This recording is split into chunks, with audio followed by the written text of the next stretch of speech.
ಜವಾಬ್ದಾರಿ ಕೆಲಸ ಮಾಡ್ತಾನಂದ್ರೆ ಮಾಡಿದ್ರೆ ಇಲ್ಲ ಅಂದ್ರೆ ಮಾಡ್ದಕ್ಕ ಹೋಗ್ಬೇಡ್ರಿ. ಅಲ್ಲ ಈಗ ಏನೈತಿ ಗೊತ್ತನ, ಅವ್ರಿಗೆ ಓದಕ್ ಬರಂಗಿಲ್ಲ. ಮೊದ್ಲೇ ಮಾತು ಲೇಬರ್ಸ್ಗೆ ಬಹಳಷ್ಟು ಮಂದಿ ಓದಕ್ ಬರಂಗಿಲ್ಲ.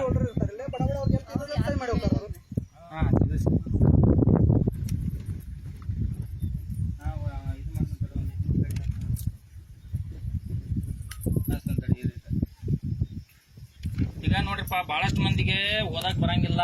ಅವ್ರಿಗೆ ನನ್ನ ಹೆಸರು ಎಲ್ಲಿ ಐತಿ, ನಾ ಎಲ್ಲಿ ಸಹಿ ಮಾಡ್ಬೇಕು ಅನ್ನೋದು ಅವ್ರಿಗೆ ಗೊತ್ತಾಗಂಗಿಲ್ಲ. ನೀವು ಸಹಿ ಮಾಡಂತ ಕೊಟ್ರಿ ಅಂದ್ರೆ ಅವ್ರು ಎಲ್ಲಾರ ಮಾಡ್ಬೋದು. ಅವ್ರ ಹೆಸರು ನಮ್ ಮುಂದೈತಿ ಎಲ್ಲೈತಿ ಗೊತ್ತಿರಂಗಿಲ್ಲ.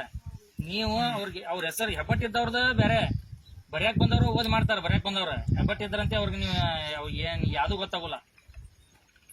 ನೀವು ಸಹಿ ಮಾಡಿಸುವಾಗ ಹೆಬ್ಬಟ್ಟಿದ್ದವ್ರದ್ದು ನೀವ ಮುಂದ್ ಮಾಡ್ಕೊರಿ. ಹೆಬ್ಬಟ್ಟಿದ್ರಂತೆ, ಹೆಬ್ಬಟ್ಟಿದ್ರೆ ಕಂಪಲ್ಸರಿ ನೀವು ನಿಂತ ಮಾಡ್ಸೋದ. ಅಲ್ಲಲ್ಲ, ಹೆಬ್ಬಟ್ಟಿದ್ರೆ ಕಂಪಲ್ಸರಿ ಅವ್ರ ಹೆಸರು ಎಲ್ಲಿ ಐತಿ ಅವ್ರ ಮುಂದೆ ಅವ್ರದ ಸಹಿ ತಗೋರಿ. ಹೆಬ್ಬಟ್ಟು ತಗೋರಿ. ಆಮೇಲೆ ಸಹಿ ಈಗ ಯಾರು ಓದಾಕ್ ಬರ್ತೈತಿ ಅವ್ರು ಬರೀತಾರ. ಮತ್ತಮ್ಮ ನೀವು ನಿಮ್ಗೆ ಓದಾಕ್ ಬರ್ತೈತಿ, ನೀವು ಹೆಸರು ನೀವು ಸಹಿ ಮಾಡ್ತೀರ, ನಿಮ್ಗೆ ಓದಾಕ್ ಬರ್ತೈತಿ. ನಿಮ್ಗೆ ಓದಾಕ್ ಬರ್ತೈತಿಲ್ಲ ಅಮ್ಮ? ಕನ್ನಡ ಆಟ ಕರ್ತಾರ ಪಾಪ ಅವ್ರ.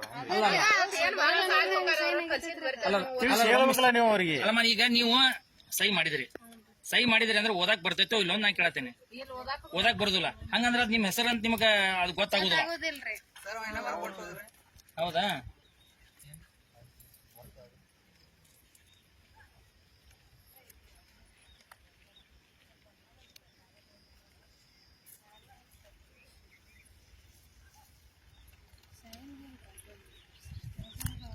ಅಲ್ಲಮ್ಮ, ನಿಮಗ ಅದ್ರಾಗ ಓದಾಕ ಬರಂಗಿಲ್ಲ ಒಟ್ಟ. ನಿಮ್ಗೆ ಬರೀ ಸಹಿ ಅಟ್ಟ ಮಾಡ್ತೀರಿ ಅಂದ್ರೆ ನಿಮ್ಗೆ ಎಲ್ಲಿ ನಿಮ್ ಹೆಸರು ಐತೆ ಅಂತ ಗೊತ್ತಾಗೋಲ್ಲ. ಅದು ಗೊತ್ತಾಗೋದಿಲ್ಲ ಅಂತ ನೀವು ಎಲ್ಲಿ ಸಹಿ ಮಾಡಿರಿ ಅಂದ್ರೆ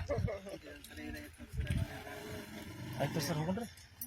ನಾ ಬರ್ದು ಕಳ್ಸಿದವ್ರಿ.